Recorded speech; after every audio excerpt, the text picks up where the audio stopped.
WWE has thrown the entire wrestling world into chaos with the stunning, earth-rattling return of Roman Reigns, the original tribal chief, just weeks before SummerSlam 2025.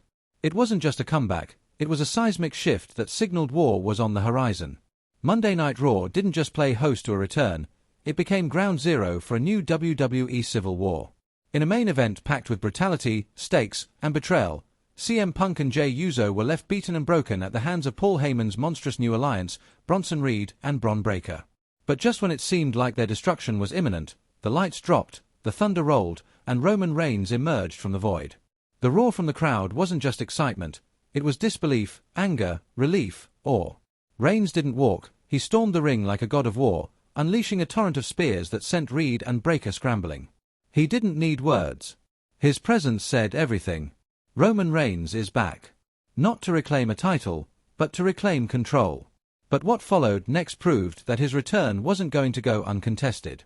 Bronson Reed later posted a chilling tweet, "Tsunamis destroy islands." The shot was direct, aimed straight at Roman's island of relevancy. The message: Reed isn't intimidated, he's declaring war. This isn't a simple grudge. It's a campaign to dismantle everything Reigns has built, brick by brick, spear by spear. Reed, a 330-pound wrecking ball, is no longer operating on brute force alone. Under Heyman's guidance, he's become strategic, efficient, and ruthless. And Breakker, explosive, young, and hungry, is being sharpened into a weapon of chaos, one forged in Heyman's fire.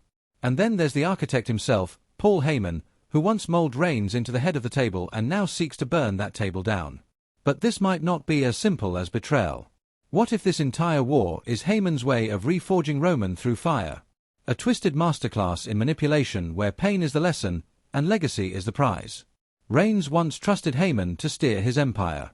Now, he must dismantle the very machinery that once made him king. Yet amidst all this stands CM Punk, unpredictable and dangerous. Roman saved him, but was that a recruitment, a warning, or simply bait? The idea of Punk and Reigns on the same side is tantalizing, but the idea of them colliding at full force? That's a main event that writes itself. Especially since SummerSlam lands in Cleveland, Punk's backyard.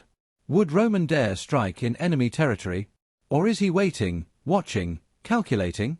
Then there's Jey Uso. His reunion with Roman was shocking, emotional, and riddled with uncertainty. Their history is rich with betrayal and pain. They've fought together and against each other. But now, Jey stands beside Roman once again, no longer a lackey, but a proven main eventer. And Roman? He needs Jey more than ever, but can he truly trust him? Will Jey fall in line or draw the line? One thing is clear, Roman isn't here to talk. His silence is a weapon. When he finally speaks, it won't be to make peace, it'll be to wage war. But as WWE builds towards SummerSlam, another presence lurks in the shadows. Solo Sikoa, the man who stepped into Roman's void, remains silent but dangerously close. Rumors swirl of him watching backstage, plotting, waiting. And then there's Jimmy Uso. Missing. Silent. Forgotten, but not gone. If Jimmy returns and sides with Solo or even Heyman, the bloodline fracture becomes a full-blown implosion. This isn't just about who wins. It's about what survives. Will Roman rebuild his empire with Jey? Will Heyman's new monsters rise and destroy the past? Or will Solo and Jimmy explode onto the scene and burn the entire legacy down? If WWE pulls the trigger, SummerSlam could feature Roman and Jey versus Reed and Breakker. But it won't end there. The interference, the betrayals, the reveals, they're all part of a layered chess match for control of the future. CM Punk could be a wild card, turning a tag match into a triple threat war. Or perhaps it's all a misdirection, and Punk is the real target. What if he wins the World Heavyweight title in Cleveland, only to have Roman step out on the ramp, saying nothing, staring everything down? That silence could set the stage for the biggest feud in a decade. And yet, even that isn't the endgame. The real story here is Roman's fight against obsolescence. The machine is pushing Breakker and Reed to the front. They're being given the TV time, the promos, the spotlight. But Roman's return shattered that narrative without saying a word. He proved that power isn't always loud. Sometimes, it walks through the smoke and resets everything. And that's what scares Heyman. He didn't create a monster. He created a god. But now that god is angry, and SummerSlam will be his battlefield. If WWE chooses the one-on-one clash, Roman versus Reed, it'll be a war of styles, size, and legacy. If they go with tag warfare, Roman and Jay versus Reed and Breakker, the emotional stakes will skyrocket. Either way, Heyman will be ringside, pulling strings. And Solo? He'll be watching, waiting, maybe even ready to destroy everyone and crown himself. And what if Jimmy returns in that chaos? What if the match ends with the brothers staring at each other, unsure if they'll hug or kill?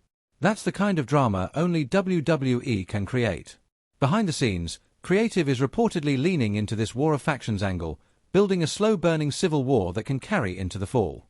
Roman's redemption, Punk's championship journey, Solo's betrayal, and Heyman's plan to erase and replace the tribal chief are all converging at the same time. This isn't coincidence. It's master storytelling. And the real magic is, no one knows how it ends. Not even the fans who've followed Roman for years. Not even the ones chanting "Acknowledge me" or "Tsunami." Everyone's guessing. Everyone's watching. Everyone's waiting. Because this is what makes wrestling great, not just the violence, but the storytelling. The psychology. The emotion. Roman Reigns is fighting to prove that he still matters without a belt, without a faction, without Heyman. And if he loses, then maybe his story truly is over.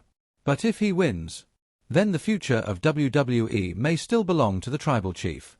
SummerSlam isn't just a pay-per-view. It's a referendum on Roman Reigns' legacy. And when the dust settles, someone will fall. Someone will rise. And someone will remind the world that even tsunamis can't drown a king who's already survived the storm. Roman Reigns didn't return to finish a story. He came back to write a new one with blood, betrayal, and one last brutal climb back to the top. The only question is, who's coming with him, and who's going to get crushed along the way? The WWE Universe has been flipped upside down. Roman Reigns, the original tribal chief, the man who carried the company on his shoulders through pandemics, wars, betrayals, and blood, is back, and is not just stepping into the ring, he's stepping into the fire. His shocking return to Monday Night Raw just weeks before SummerSlam 2025 wasn't a comeback, it was a declaration of war.